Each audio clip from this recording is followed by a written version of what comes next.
दोस्तों नमस्कार, मेरे चैनल में आपका स्वागत है। दोस्तों अभी सबसे ज़्यादा मैटर वायरल हो रहा है कि मार्च का वेतन को लेकर के कि मार्च का वेतन का क्या है। बहुत सारे लोग ये कह रहे हैं कि सरकार के पास राशि नहीं है कि जिससे कि मार्च का वेतन दे सके। मार्च का वेतन नहीं मिलेगा समय से, अप्रैल और मार्च का वेतन एक साथ मिलेगा। बहुत सारी चीज़ों पर अटकलेबाजियाँ जो है वो लगाई जा रही है। तो क्या है इसका सच, हम आपको बताते हैं कि मार्च का वेतन कब आएगा, 1 तारीख को मार्च का वेतन क्यों नहीं आया। इन सारी बातों की जानकारी हम आपके साथ शेयर कर रहे हैं।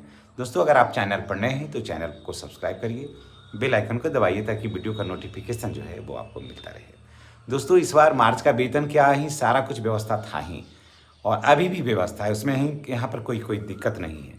लेकिन देखिए क्या हुआ कि कुछ ऐसा काम था, सरकार थोड़ी सी उथल पुथल हुई तो केंद्र से जो लाभ लेना था, तो उसमें कुछ पैसा जो था, कुछ राशि जो था उसमें जमा करना एकदम अनिवार्य होता है। ये आप भी जानते होंगे या बहुत सारे ऐसे शिक्षक हमारे हैं जो जनप्रतिनिधि भी पहले रहे थे या फिर उनकी वाइफ जनप्रतिनिधि है या फिर उनके परिवार में लोग जनप्रतिनिधि हैं, समझ गए। तो उन लोगों को ये बात तुरंत समझ में आ जाएगी कि मार्च के पहले क्या होता है कि नए जो आप बजट लीजिएगा, जो आप योजना लीजिएगा तो उसमें कुछ राशियां जमा करना होता है।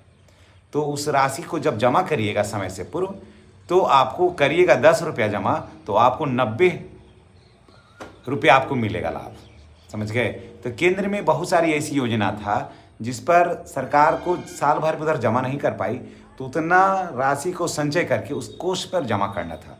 तो देखिए जमा हो जाने से क्या हो गया कि आपको अब साल भर जो है ना, आपको पेमेंट वगैरह मिलने में कठिनाई नहीं होगी। यानी कि साल भर अब आपको आराम से जो है वो पेमेंट मिलता रहेगा, क्योंकि उस मद में राशि जमा हो गया। दूसरा इससे फायदा क्या हुआ कि जैसे इंदिरा आवास था और बहुत सारी योजना था जिसमें राशि जमा करना होता है, उसके बाद फिर उधर से केंद्र सरकार उधर से पैसा देती है। तो इन सारे इसी में से बहुत सारे पैसे को काट करके उसमें जमा हो गया, ठीक है। जब जमा हो गया तो ऐसा नहीं है कि आपको पेमेंट का पैसा सब चला गया उसमें, सो बात नहीं है। वो निधि से जो है वो राजकोष जो है उसे निकाल करके वहाँ पर जमा किया गया।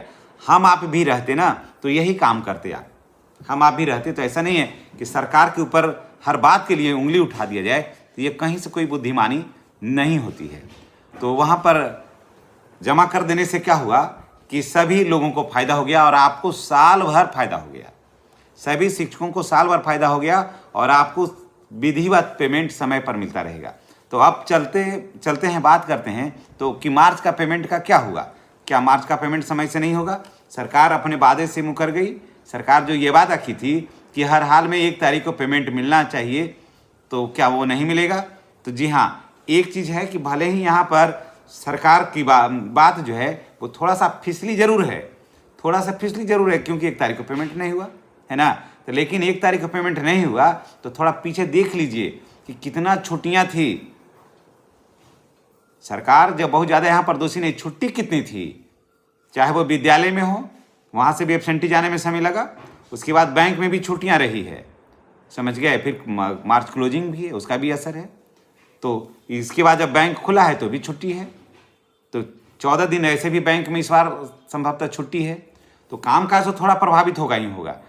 भले ही आपको लग रहा है या हमको लग रहा है कि 1 तारीख को पेमेंट नहीं हुआ, सरकार वादा से मुकर गई, ये कहना तो बहुत ही आसान है, बहुत आसान है उन लोगों के लिए जिनको थोड़ा टेक्निकल जानकारियाँ नहीं होती उनके लिए। लेकिन सरकार जो उपाय रची है, समझ गए, जो सरकार उपाय रची है, जो व्यवस्था की है, ये वाकई काबिल तारीफ है। इसके लिए हम लोगों को बिहार सरकार को धन्यवाद देना चाहिए। अभी इतनी राजनीतिक उथल पुथल के बावजूद इतना बेहतर व्यवस्था बना ली कि जिसको आपको साल भर ज़्यादा कठिनाई बिल्कुल भी नहीं होगा, समझ गए। इसमें कोई दो राय नहीं है। और हम आप भी रहते ना तो यही करते और इससे बेहतर नहीं कर पाते। ये भी हम बात बता देते हैं कि हम आप भी रहते तो यही करते और इससे बेहतर वर्तमान जो सीमित संसाधन है ना बिहार में, इससे बेहतर नहीं कर पाते, कोई नहीं कर पाता। इसलिए बहुत सारे शिक्षक कमेंट कर रहे थे कि देखिए वादा से फिसल गई सरकार। हाँ ठीक है, 1 तारीख को नहीं हो पाया, लेकिन आपको 10-12 तारीख के बीच में जो है ना पेमेंट जो है बिल्कुल हो जाएगा। मैं तो कहा था कि 6-7 तारीख तक हो जाएगा, लेकिन 10-12 के आसपास पेमेंट एकदम हो जाएगा और सारी तैयारियां हो गई है। और सरकार जो व्यवस्था की है, सिर्फ आज भले ही महीना में दिक्कत हो रहा है, लेकिन इसके बाद दिक्कत कभी नहीं होगा। जो व्यवस्थाएं हुई है इसके लिए कुछ नहीं है। थोड़ा क्या व्यवस्था हुआ है इसके बारे में भी हम आपको अगर दे दें जानकारी तो भी आपको लगेगा कि बात सही है। देखिए क्या हुआ है कि बिहार सरकार वित्त विभाग की ओर से एक महत्वपूर्ण आधिकारिक नोटिस जारी किया है। यह नोटिस सिर्फ हम लोगों को 6 लाख कर्मचारियों को, शिक्षकों को, बल्कि बिहार के सभी कर्मचारियों के लिए ये बड़ा ही महत्वपूर्ण है। यह नोटिस में देखिए क्या है कि यह आदेश है कि सभी विभागों को बजट आवंटित किया गया है, जिसका उपयोग निर्धारित समय की सीमा के अंदर अब सही तरीके से करना होगा। अब देखिए क्या है, देख लीजिएगा। 1 अप्रैल से 1 जुलाई कुल बजट का 30% खर्च करना अनिवार्य है। समझ गए? देखिए कितना बढ़िया है कि यानी कुल बजट का आपको जो है वो 33% खर्च करना है। राशि का व्यवस्था हो गया है ना, पैसा जमा हो गया, उधर से पैसा ही आ गया। हम लगाए 10 रुपया, आ गया उधर से 90 रुपया। तो इससे बेहतर कोई है व्यवस्था? आप देखिए 1 अप्रैल से 31 जुलाई, और उसके लिए सरकार ने डेडलाइन तय कर दिया है। इसलिए मैंने कहा ना कि हम आप भी रहते ना तो यही करते, और इससे बेहतर नहीं करते। ये तो मैं आपको बता रहा हूँ कि इससे बेहतर नहीं करता कोई भी किसी भी पार्टी की सरकार बिहार में रहती ना तो इससे बेहतर नहीं करती। अब आगे देखिए दूसरा चरण में क्या है। दूसरा चरण में है, इसमें देखिए इसमें और भी है कि इस अवधि में वेतन भुगतान भी शामिल है। यानी कि वेतन भुगतान 1 अप्रैल से लेकर के 31 जुलाई तक का कोई झंझट नहीं है। पूरे वर्ष एकदम बिल्कुल विधिवत समय से मिलेगा। अब देखिए दूसरा चरण है 1 अगस्त से लेकर के 30 नवंबर तक। इसमें क्या है, अतिरिक्त 32% खर्च है। कुल मिलाकर के 65% बजट का उपयोग इस समय तक होना चाहिए। जितना भी बजट रहेगा उसका 65% उपयोग हो जाना चाहिए, क्योंकि सरकार अब में छक गई है। बिहार सरकार अब छक गई है कि क्या होता है कि लास्ट तक लोग करते हैं। अब बोला कि लास्ट तक नहीं करना है, एक समय निर्धारित है, आपको नवंबर तक कर लेना है। अप्रैल से जुलाई तक ये सब कहा है, और बाकी जो है ना पेमेंट बिल्कुल समय से सारे पूरे वर्ष मिलता रहेगा। एक है पेमेंट और पेंशन बिल्कुल समय से मिलता रहेगा, एकदम डेडलाइन तय कर दिया गया 1 अप्रैल से। ठीक है। दूसरा है कि आपको 31 अगस्त से लेकर के 30 नवंबर तक कुल बजट का 32% आपको हर हाल में खर्च करना होगा। अगर खर्च नहीं करेंगे जो लोग, उनका वेतन स्वयं बंद होगा। समझ गए? उसमें हम आप नहीं दोषी पाइएगा। ऊपर से ही है कि अब कर देना होगा, क्योंकि लास्ट में सरकार को कठिनाई होती है। आगे देखिए तीसरा चरण है 31 दिसंबर से 31 मार्च। इसमें क्या है, 35% आपको खर्च कर देना है। पूरे वित्तीय वर्ष का 100% बचत का 100% उपयोग कर सुनिश्चित कर देना है। कर दीजिएगा, विभाग खर्च कर देगी, सरकार को कुछ परेशानी नहीं होगी। और क्या करता है कि लास्ट में खर्च करता है और उसके बाद फिर पैसा का व्यवस्था करना पड़ता है। फिर केंद्र सरकार से क्या होता है कि पैसा ही नहीं समय से आ पाता है, क्योंकि नियम है जब तक आप उसको खर्च करके उपयोग कर दीजिएगा नहीं तब तक आएगा नहीं।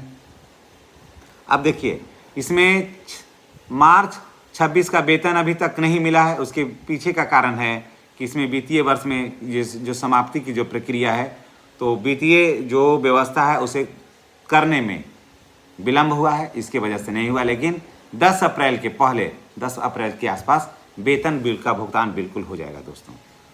समझ गए? तो भले अभी दिक्कत हो रहा है, लेकिन आने वाला समय बहुत बेहतर हो रहा है। समझ गए? आप देखिए क्या होगा कि जितना बढ़िया व्यवस्था हो गया, कोई भी एरिया बकाया नहीं, न वेतन बकाया, कुछ भी नहीं, एकदम क्लियर रहेगा। सरकार के ऊपर आपका 1 रुपया भी बकाया नहीं रहेगा। इतना बढ़िया व्यवस्था हो गया है। तो चलिए इसी के साथ हम आपसे विदा लेते हैं। नेक्स्ट वीडियो में हमारी और आपकी फिर मुलाकात होगी। चैनल पर नए हैं तो चैनल को सब्सक्राइब करके बेल आइकन को दबाइएगा, ताकि वीडियो का नोटिफिकेशन जो है आपको मिलता रहे। धन्यवाद।